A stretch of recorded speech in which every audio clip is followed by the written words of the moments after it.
الحمد لله وكفى وسلام على عباده الذين اصطفى أما بعد فأعوذ بالله من الشيطان الرجيم بسم الله الرحمن الرحيم يا أيها الذين آمنوا اتقوا الله حق تقاته ولا تموتن إلا وأنتم مسلمون صدق الله مولانا العلي العظيم وقال النبي صلى الله عليه وسلم الشتاء ربيع المؤمن أو كما قال عليه الصلاة والسلام وصدق رسوله النبي الأمي الكريم نحن على ذلك لمن الشاهدين والشاكرين والحمد لله رب العالمين. محترم بزرگوں اور دوستو، سردیوں کا موسم کافی وقت پہلے سے شروع ہو چکا ہے، لیکن کل رات سے ہمارے علاقے میں سردی میں اضافہ ہوا ہے. ایک طرف ہمارے جالنہ ضلع کا تبلیغی اجتماع ہے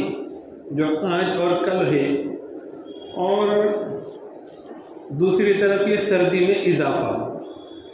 اللہ تعالیٰ اس اجتماع کو بھی خیر کا ذریعہ بنائے اور ہمارے اس سردی کے موسم کو بھی اللہ تعالیٰ خیر کا ذریعہ بنائے. حدیث پاک میں حضور صلی اللہ علیہ وسلم نے فرمایا الشتاء ربیع المؤمن، کہ جو سردیوں کا موسم ہے یہ مومن کے لیے بہار ہے، یعنی نیکیاں کمانے کا ایک سیزن ہے، ایک بہترین موقع ہے اس کو اپنی آخرت بنانے کا. اور یہ جو موسم تبدیل ہوتے ہیں تو یہ موسموں کی تبدیلی اللہ تعالیٰ کی حکمت، اللہ تعالیٰ کی قدرت اور اللہ تعالیٰ کی طاقت کی نشانیاں ہیں. اس کائنات کو جو بنانے والا ہے، اس کائنات کو جو چلانے والا ہے، اس کو ہم کیسے پہچانیں؟ تو اس کائنات کے سارے نظام اور سسٹم میں غور کریں تو اس کے ذریعے سے ہم آسانی کے ساتھ اس کے بنانے والے کو پہچان سکتے ہیں. جس طرح سے انسانوں کے رنگ الگ الگ ہیں، ان کے ممالک الگ الگ ہیں،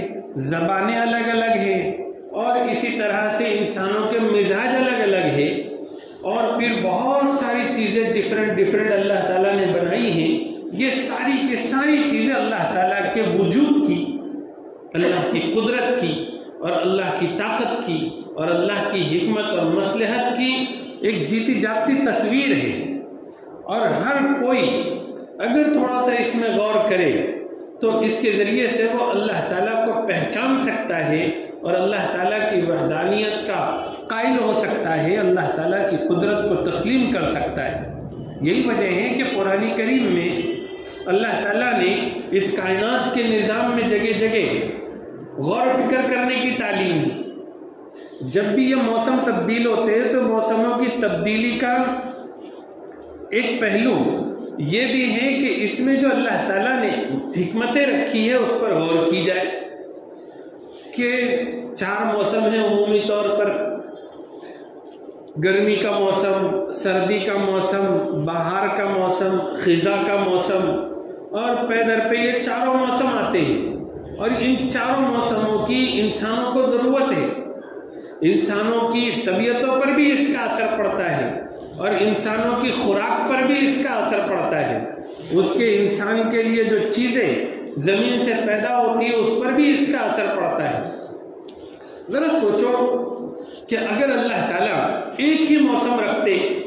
تو انسان کی جو فطرت ہے، انسان کی جو طبیعت ہے اور اس کا جو مزاج ہے وہ کیسا خشک ہو جاتا کہ صاحب سردی ہی سردی ہے اور زندگی بھر سردی ہی، گرمی کا نام و نشان نہیں، بہار اور خزاں کا نام و نشان نہیں، تو انسان کی زندگی غموں سے باہر نکلے گی ہی نہیں. اسی طرح سے اگر گرمی ہی گرمی ہو تو انسانوں کا جینا دوبر ہو جائے، ان کی ضرورتوں کی تکمیل مشکل ہو جائے. اللہ تعالیٰ کی بہت بڑی حکمت ہے کہ اللہ تعالیٰ نے اپنی طاقت اور قدرت سے یہ موسم بنائے، دن اور رات بنائے ہیں. انسانوں کی ضرورت کو رکھتے ہوئے سامنے اللہ تعالیٰ نے اپنی طاقت اور قدرت سے آفتاب رکھا، چاند رکھے، ستارے رکھے،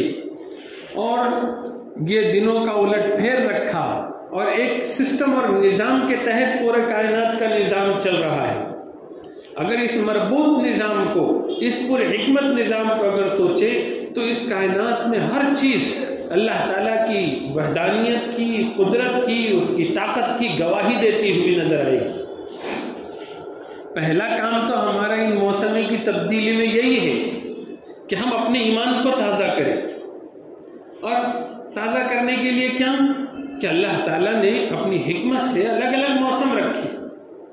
کہ صاحب بارش کا موسم ختم ہوا اور سردیوں کا موسم شروع ہوا۔ یہ سردیوں کے اندر ٹھنڈی ہوائیں چلتی ہے جس کے ذریعے سے ٹھنڈک پیدا ہوتی ہے اور سردیاں لگتی ہیں۔ پھر ایک وقت آئے گا کہ پھر موسم اعتدال پر آ جائے گا، پھر اس کے بعد خزاں کا موسم ہوگا کہ سب پتجھڑ ہونے لگے گا، اور پھر اس کے بعد پھر گرمی شروع ہو جائے گی۔ یہ جو موسموں کی تبدیلی ہے، ان موسموں کی تبدیلی سے ایمان والے کو سب سے پہلا فائدہ تو یہ ہونا چاہیے کہ وہ اس نظام پر غور کرے اور ذرا سوچے کہ اللہ تعالیٰ نے سردیوں میں بھی کتنی ہمارے لیے فائدے رکھے ہیں اور کتنی مصلحتیں رکھی ہیں، اور یہ سردی یہ ہمارے ایمان میں اضافے کا ذریعہ بنی۔ اللہ تعالیٰ نے اس کائنات کے نظام کو جو چلایا ہے تو اس کے کچھ ظاہری اسباب رکھے ہیں۔ اب دنیا والے جب دیکھتے ہیں سارے نظام پر تو وہ کہاں تک جاتی ہے ان کی رسائی ذہن کی کہ صاحب ٹیمپریچر ایسا ہوا تو ایسا ہوگا، آفتاب ایسا ہوگا تو ایسا ہوگا، یعنی وہ ظاہری جو مادی اسباب ہے اس پر وہ غور کریں گے اور اس سے کچھ نتیجے نکالیں گے۔ اس کے آگے کہ ان موسموں کو بنانے والا کون ہے، اس نظام کو چلانے والا کون ہے، تو پوری کی پوری سائنس ہاتھ پہ ہاتھ دھری بیٹھی رہ جائے گی کہ انہیں نہیں پتا، وہ جاننا بھی نہیں چاہتے۔ اور اس سے کیا چاہا جا رہا ہے، جب اس کے اوپر غور کریں گے تو یہاں پر بھی سائنس خاموش، بلکہ سائنس جب سے وجود میں آئی ہے تب سے لے کر شروع انسان سے آج تک جتنی سائنس چلی آ رہی ہے، تو سائنس کو ابھی تک یہی پتہ نہیں ہے کہ بھائی یہ سب کیا ہے، اس میں غور کر رہے ہیں، یہ کیوں ہے، یہ سوال ہی ان کے سامنے ابھی آیا نہیں۔ ابھی بس وہ چیک کر رہے ہیں کہ یہ چیز کیا ہے، اس میں غور فکر بھی ابھی ان کا پورا نہیں ہوا۔ آئے دن تحقیق بدلتے رہتی ہے، کل کچھ کہا آج کچھ کہیں گے، آنے والے دنوں میں کچھ اور ان کی تحقیق بدل جائے گی، یعنی کہ اسی کو وہ سمجھ نہیں پائے، کہاں سے آئے، کیوں آئے، تو اس تعلق سے ایک دم بلینک، بالکل صاف کورے۔ یہ انبیاء کرام کی تشریف آوری ہوتی ہے کہ جس کے ذریعے سے اللہ تعالیٰ تم کیوں آئے ہو اور یہ سب نظام کیوں ہے اور تم سے کیا چاہا جا رہا ہے، تو یہ مقصد بتانے کے لیے نبیوں کا سلسلہ اللہ نے رکھا۔ آخری پیغمبر میرے اور آپ کے آقا احمد مصطفیٰ محمد مصطفیٰ صلی اللہ علیہ وسلم یہ آخری پیغمبر ہیں، اب اس کے بعد کوئی پیغمبر آنے والے نہیں نئے، اور قرآن کریم آخری کتاب ہے۔ یہ قرآن کریم، یہ احادیث، یہ حضور کے ارشادات یہ ہم کو بتلاتے ہیں کہ اصل جینے کا مقصد کیا ہے، اور اس کائنات کے نظام کو اللہ نے جو اس حکمت کے ساتھ، قدرت اور طاقت کے ساتھ چلایا ہے، اس کا مقصد کیا ہے۔ تو یہ جو موسم تبدیل ہوئے ہیں، ہوتے رہتے ہیں، اور یہ سردیوں کی کڑک ہو رہی ہے اور اس کی وجہ سے ہم لوگ تھوڑے سے متاثر ہو رہے ہیں، تو اس میں ہم لوگوں کا پہلا کام تو یہی ہے کہ ہم اس نظام پر غور کریں اور اپنے ایمان کو تازہ کریں کہ سائنس جس حقیقت تک نہیں پہنچ سکی، حضور کی برکت سے، قرآن کریم کی برکت سے، ایمان کی برکت سے اس حقیقت تک ہم پہنچے۔ کون سی حقیقت تک؟ کہ یہ سارے نظام کو چلانے والی ذات ایک اللہ کی، کوئی نہیں ہے۔ اگر موسم ایک ہی رخ پر آ جائے اور انسان تڑپے، پریشان ہو، اپنی مصیبت لوگوں کے سامنے سنائے، تو اللہ کے علاوہ کوئی طاقت نہیں ہے جو موسموں کو بدل سکے۔ یہ جو موسم ہے یہ موسم اللہ تعالیٰ کی طرف سے ایک بہت بڑا انعام ہے، دنیاوی لحاظ سے بھی اور اخروی لحاظ سے بھی۔ کس طرح سے کہ ایک تو مادی ہماری ضرورتیں اس سے پوری ہوتی ہے، ہمارے مزاج پر، طبیعت پر، خوراک پر، ہر چیز پر اس کا ایفیکٹ پڑتا ہے۔ دوسرے، ہماری آخرت بھی اس سے سنورتی ہے کہ ہمارے ایمان میں تازگی پیدا ہو، کہ ہم اللہ کو پہچانتے ہیں، ہمارا ایمان تازہ ہوتا ہے۔ اس کے ساتھ ساتھ دوسرا کام ہمیں یہ کرنا چاہیے کہ ان موسموں کی تبدیلی ہمیں آخرت کی طرف متوجہ کرے، ہمیں جنت اور جہنم یہ دونوں کا تصور ہمارے سامنے آ جائے۔ حضور صلی اللہ علیہ وسلم یہی چاہا کرتے تھے، اسی لیے ایک حدیث میں ہے حضور صلی اللہ علیہ وسلم نے فرمایا کہ اللہ تعالیٰ کے حضور جہنم نے ایک مرتبہ درخواست کی۔ کیا درخواست کی؟ یہ درخواست کی کہ میرا بعض حصہ بعض حصے کو کھا رہا ہے، تو مجھے سانس لینے کی اجازت دیجیے۔ حضور صلی اللہ علیہ وسلم نے فرمایا کہ تو اللہ تعالیٰ نے جہنم کو سال میں 2 مرتبہ سانس لینے کی اجازت دی۔ پھر فرمایا کہ جو سردیوں کے موسم میں تمہیں ٹھنڈ محسوس ہوتی ہے وہ جہنم کی سانس کا اثر ہے، اور جو گرمیوں کے موسم میں تمہیں گرمی کا شدت سے احساس ہوتا ہے، تم تپ جاتے ہو، تو یہ جہنم کی سانس کا اثر ہے۔ یعنی کہ جو ٹھنڈ پڑتی ہے تو یہ ٹھنڈ ہمیں جہنم کی یاد تازہ کرانا چاہیے، جو گرمی پڑتی ہے تو یہ گرمی ہمیں جہنم کی یاد کرانی چاہیے کہ ٹھنڈ پڑ گئی تو فوراً ہمارا تصور اس طرف جائے کہ جہنم سانس لے رہی ہے۔ گرمی کی شدت ہو تو ہمیں فوراً احساس ہونا چاہیے کہ صاحب جہنم یہ سانس لے رہی ہے۔ جہنم میں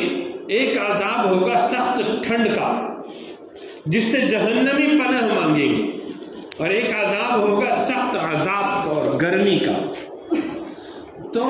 جہنم گویا یہ شکایت کر رہی ہے کہ جو میرے اندر ٹھنڈ والا عذاب کی جو شکلیں ہیں اور جو گرمی والی عذاب کی شکلیں ہیں یہ آپس میں ٹکرا رہی ہے، تو اس کو پرسکون کرنے کے لیے 2 سانسوں کی مجھے اجازت دیجیے۔ تو اللہ تعالیٰ نے انہیں سانس لینے کی اجازت دی۔ سرکار نے جو یہ ارشاد فرمایا اور ہم نے جو اس کو سنا تو سوچنے جیسی بات یہ ہے کہ سرکار ہم سے چاہتے کیا ہیں؟ سرکار ہم سے یہ چاہتے ہیں کہ جب بھی ٹھنڈی کا احساس ہو تو ہمیں جہنم یاد آنی چاہیے کہ جہنم سانس لے رہی ہے، اور جب گرمی کی شدت محسوس ہو تو تب بھی ہمیں جہنم یاد آنی چاہیے۔ سخت سردی اور سخت گرمی یہ چونکہ عذاب کی شکلیں ہیں، اس لیے جنت میں جانے والوں کو نہ ٹھنڈی ہوگی اور نہ ہی گرمی ہوگی، اعتدال اور معتدل انداز میں ان کو وہاں موسم دیا جائے گا جس میں وہ بہار جیسی کیفیت محسوس کریں گے۔ تو یہ 2 کام ہوئے جو ہمیں سردیوں کے موسم میں کرنے ہیں۔ تیسرا کام ہمیں یہ کرنا ہے کہ سردیوں کا موسم جب شروع ہوتا ہے تو کچھ نیک کاموں میں آسانیاں پیدا ہو جاتی ہے اور کچھ نیک کاموں میں مشقت پیدا ہو جاتی ہے، تو ہم ان آسانیوں سے فائدہ اٹھائیں۔ کیسے؟ حضور صلی اللہ علیہ وسلم نے فرمایا کہ سردیوں کا موسم مومن کے لیے بہار ہے، ان کے لیے ایک بہت بہترین موقع ہے نیکیوں کا اور اپنی بخشش کروانے کا۔ کیسے؟ تو حضور نے فرمایا کہ طال لیلہ، سردیوں کا موسم آتا ہے تو اس میں راتیں لمبی ہو جاتی ہیں۔ فقام، تو مومن کیا کرتا ہے؟ اب رات لمبی ہو گئی تو پھر اس کی نیند ایک حصے میں پوری ہو گئی، اب وہ اٹھتا ہے اور اللہ کے سامنے کھڑا رہتا ہے، یعنی تہجد کا اہتمام کرتا ہے۔ اور پھر وقصر نہارہ، اور دن چھوٹے ہو جاتے ہیں۔ اب دن چھوٹے ہو جاتے ہیں تو مومن کیا کرتا ہے؟ وصام، تو تو پھر وہ روزے رکھتا ہے کہ اب دن چھوٹا ہے اور ٹھنڈک کا موسم ہے، گرمی کی شدت نہیں ہے تو سحری کھا لی، اب روزہ رکھنا اس کے لیے انتہائی آسان ہے، تو پھر اب شام تک وہ روزہ رکھ کر رہتا ہے۔ تو سردیوں کے موسم میں یہ دو بڑی بڑی نیکیاں وہ آسانی کی وجہ سے کر سکتا ہے۔ آسانی کس چیز کی؟ کہ نیند بھی پوری ہو گئی اور کچھ حصہ بچ بھی گیا رات کا، اور دن چھوٹے ہو گئے تو روزے رکھنا انتہائی آسان۔ کہ صاحب حسن بصری رحمۃ اللہ علیہ تو فرماتے ہیں مومن کے لیے نیکی کمانے کے اعتبار سے سب سے بہترین موسم سردیوں کا موسم، کہ یہ موسم آئے تو ہم نے اس کی قدر کرنی چاہیے۔ سرکار نے جو یہ ارشاد فرمایا کہ مومن کے لیے سردیوں کا موسم بہار ہے، اور سردیوں میں دن چھوٹے ہوتے ہیں تو وہ روزہ رکھتا ہے، راتیں لمبی ہوتی ہے تو تہجد وغیرہ رات کی نمازیں اور تلاوت میں مشغول ہوتا ہے، تو اس سے مقصد یہ ہے کہ مومن اس شان کا ہو کہ جو نیک لوگ ہیں پہلے سے ہی تہجد پڑھتے ہیں، ان کے پاس تو زیادہ وقت آ گیا تو وہ زیادہ عبادت کریں، لیکن عام مسلمان مرد اور خواتین جن کے پاس اتنی فرصت نہیں ہے کام دھام کی وجہ سے کہ وہ رات کو اٹھے اور تہجد پڑھے، تو کم سے کم سردیوں کے موسم میں انہوں نے اہتمام کر لینا چاہیے۔ سال میں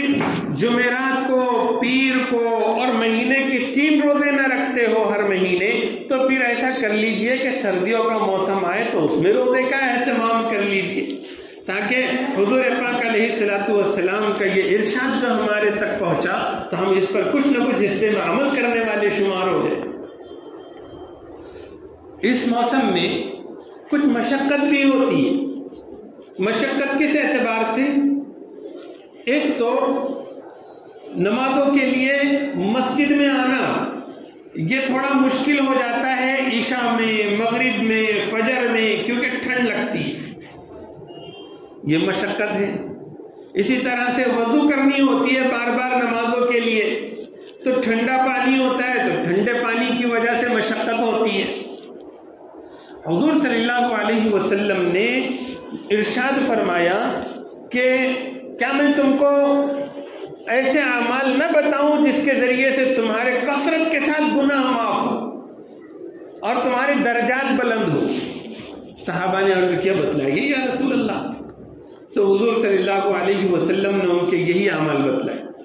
کہ ایسے وقت میں جب کہ مشقت ہو رہی ہو کامل وضو کرنا، اور مسجد جانے کے لیے پیدل مسجد جانا یا چل کر جانا، جماعت کی نماز کے لیے یا جمعہ کے لیے مسجد جانا، چونکہ اب سردیوں کا موسم ہے اور ٹھنڈ کی وجہ سے ہمت نہیں ہو پاتی کہ رضائی چھوڑ دے، گرم بستر چھوڑے، تو ایسے وقت میں تھوڑی سی مشقت اٹھانی ہے اور اس کا بڑے سے بڑا اجر لینا ہے کہ کثرت سے گناہ معاف ہوں گے اور پھر درجات اللہ تعالیٰ کے پاس بلند ہوں گے۔ تو اس کی مشقت سے بھی فائدہ ہے اور کوئی مشکل کام نہیں کہ سردیوں کے موسم میں جن لوگوں کے پاس ہیٹر ہے، جن لوگوں کے پاس پانی گرم کرنے کے اسباب ہیں آج کے وقت میں، تو ان کے لیے کوئی مشکل کام نہیں، اور جن کے پاس نہیں ہے تو وہ بھی اگر اس کا کچھ دن اہتمام کر لے تو پھر ان کی طبیعت پر اس ٹھنڈے پانی کا اثر نقصان دہ نہیں ہوگا، بلکہ ان کو ایک عادت ہو جائے گی اور اس عادت کی وجہ سے ان کو اچھا محسوس ہوگا۔ تو جتنی مشقت ہوگی اتنا زیادہ اجر و ثواب ہوگا، اتنے ہی زیادہ گناہ معاف ہوں گے۔ تو یہ پورا کے پورا موسم یہ بہار کا موسم ہے مومن کے لیے، اور بہار ہی بہار ہے۔ آسانی کے ساتھ بہت سارے کار خیر جو گرمیوں میں نہیں کر سکتے وہ سردیوں کے موسم میں ہو جائیں گے، اور پھر تھوڑی بہت جو مشقت آئے گی وضو میں اور مسجدوں کے اندر آنے میں، تو اس مشقت کے اوپر اجر و ثواب اتنا ہے کہ مومن کے لیے پھر یہ مشقت کوئی مشقت نہیں، وہ ثواب سننے کے بعد۔ پھر اس کے ساتھ ساتھ ایک گولڈن چانس یہ بھی ہوتا ہے، جن کو اللہ تعالیٰ نے کچھ نہ کچھ پیسہ دیا ہے، کچھ نہ کچھ اسباب دیے ہیں، وسائل دیے ہیں، ان کے لیے بھی ایک سنہرا موقع ہے کہ صاحب، لیکن ہاں دل بھی ہونا چاہیے کبھی کبھی جن کا ایسا گزر اوقات ہے کہ بھئی جو تنخواہ ہے، جو پیسے آ رہے ہیں، وہ اس میں صرف میرا گھر چل سکتا ہے، لیکن ان کا دل بڑا ہے، تو ایسے موقعوں پر جب کہ موقع ہوتے ہیں تو وہ اپنی ضروریات کو کم کر دیتے ہیں دل بڑا ہونے کی وجہ سے، اور اس میں سے بھی خرچ کرتے ہیں۔ اور جن کو اللہ تعالیٰ نے مال اور اسباب دے رکھا ہے لیکن دل نہیں دیا، تو بہت پیسہ ہونے کے باوجود بھی ان کے جیب سے کچھ نکلتا نہیں۔ کیا موقع ہے یہ؟ موقع یہ ہے کہ جب سردیاں بڑھتی ہیں تو بہت سارے نادار، غریب، مسکین لوگ ایسے ہوتے ہیں کہ جن کے پاس کبھی تو رہنے کے لیے گھر نہیں ہوتا، غریب، محتاج، اپاہج، معذور ہونے کی وجہ سے وہ چوراہوں پر، پلیٹ فارموں پر، اور ریلوے پلیٹ فارم پر یا بس اسٹینڈ کے پاس یا دوسرے چوراہوں پر وہ گلی کوچوں میں وقت راتیں گزارتے ہیں اور ٹھنڈ سے کڑھتے رہتے ہیں۔ اور جن لوگوں کو اللہ تعالیٰ نے گھر تو دیے ہیں لیکن وہاں اسباب نہیں ہے سردی سے بچنے کے، ٹینوں کے گھر ہیں، تو پھر اب ایسے لوگوں کے لیے بھی مشکل کا سامنا ہوتا ہے۔ بہت سے کاروبار متاثر ہو جاتے ہیں ٹھنڈ کی وجہ سے، تو وہ بیچاروں کے گھر کے روزگار کے مسئلے آ جاتے ہیں۔ اب ایسی صورتحال ہو کہ بہت سارے لوگ پریشان ہیں سردی بڑھ جانے کی وجہ سے، تو ہم جب اللہ تعالیٰ نے ہم کو دیا ہے، گرم رضائی دی ہے، بستر دیا ہے، اچھا گھر دیا ہے، تو ایسے موقع پر ہمیں وہ غریب اور محتاج مسکین لوگ یاد آنے چاہیے، اور یاد آئیں تو پھر ان کے لیے کچھ نہ کچھ دامے، درہمے، سخونے اپنے کچھ نہ کچھ کرنا چاہیے۔ کیونکہ حدیث میں فرمایا گیا، حضور صلی اللہ علیہ وسلم نے فرمایا کہ اللہ تعالیٰ اس بندے کی مدد میں لگا رہتا ہے جو بندہ اپنے بھائی کی مدد میں لگا رہتا ہے۔ تو جب تک ایک مسلمان بھائی دوسرے مسلمان کی یا ایک کسی انسان کی مدد میں لگا رہتا ہے تو اللہ تعالیٰ کی مدد کا ہاتھ ایسے بندے پر رہتا ہے۔ آج ویسے تو ہر کسی کو اللہ کی مدد کی ضرورت ہے، لیکن جس کو کچھ اللہ نے دے دیا ہے وہ زیادہ محتاج ہے اللہ کی مدد، کہ صاحب ان کے پاس ہے، اور پھر اگر وہ ابھی کچھ چیزیں اس کے ذریعے سے کام میں نہ لائے تو آئے دن مشکلات میں اضافہ ایسے لوگوں کے ہوتا رہتا ہے۔ تو ایسے لوگوں نے اپنی دنیا اور آخرت میں اللہ کی مدد کے حصول کے لیے اس بات کا اہتمام اور انتظام کرنا چاہیے کہ اس ٹھنڈ میں اللہ تعالیٰ نے ہمیں کچھ اسباب دے دیے، سوٹر دے دیے، جیکٹ دے دیے، بلینکٹ دے دی، اب یہ سب چیزیں اپنے پاس ہیں، بہت سے لوگوں کے پاس نہیں، تو ہمیں ان لوگوں کی سردی کا، ان لوگوں کی پریشانی کا احساس ہو، اور ہم اپنے رقومات کے ذریعے سے یا کچھ اسباب لا کر ان کو فراہم کر کے ان کی مدد کریں۔ یہ مدد کرنا ہمیں اللہ تعالیٰ کی مدد کا مستحق بنائے گا۔ کتنے ایسے کام ہیں جو سردیوں کے موسم میں ہم کر سکتے ہیں، ان چیزوں کا اہتمام اگر ہم لوگ کریں تو یہ حضور صلی اللہ علیہ وسلم کے ارشاد کے مطابق صحیح معنوں میں یہ موسم مومن کے لیے بہار کا موسم ہے۔ اور یہ جو کچھ آپ کے سامنے باتیں رکھی گئی اس کو تھوڑا سا پھر سے کنکلوڈ کر لیں، پھر سے اس کو دوبارہ ذہن میں لائیں۔ نمبر 1 کام سردیوں کے موسم میں یا موسموں کی تبدیلی کے وقت یہ کرنا چاہیے کہ ہمیں ان چیزوں کو سامنے رکھ کر اللہ تعالیٰ کا احسان ماننا چاہیے اور اللہ تعالیٰ کی معرفت دل میں پیدا کرنی چاہیے، اپنے ایمان کو تازہ کرنا چاہیے۔ دوسرا کام یہ کرنا چاہیے کہ ان موسموں کی تبدیلی کے موقع پر اللہ تعالیٰ کے غضب کو، اللہ کے پکڑ کو، جہنم کو یاد کرنا چاہیے۔ تیسری چیز جو ہمیں ان موسموں میں کرنی ہے، سردیوں کے موسم میں، وہ یہ ہے کہ اس میں جو اللہ نے آسانیاں پیدا کر دی ہے ان آسانیوں سے فائدہ اٹھا کر خوب روزے رکھے اور خوب راتوں میں تہجد میں اٹھ کر اللہ کے سامنے روئے دھوئیں۔ اور جو مشقت ہے کامل وضو بنانے میں، مسجدوں میں جانے میں، تو اس مشقت کو برداشت کرتے ہوئے زیادہ سے زیادہ اپنے گناہوں کو معاف کروائے، اللہ کے پاس اپنے درجات بلند کروائے۔ پھر اس کے ساتھ ساتھ جو محتاج، جو مسکین، غریب، پریشان حال لوگ جو سردیوں سے پریشان ہیں تو ان کی ضرورت کا خیال رکھے اور اپنے مال میں سے یا اپنے دوست احباب کی طرف سے ان کے لیے کچھ نہ کچھ مدد فراہم کرنے کی کوشش کرے۔ اللہ تعالیٰ مجھے اور آپ کو کہنے سننے سے زیادہ سمجھنے کی اور پھر عمل کرنے کی توفیق عطا فرمائے۔ وآخر دعوانا الحمد للہ رب العالمین۔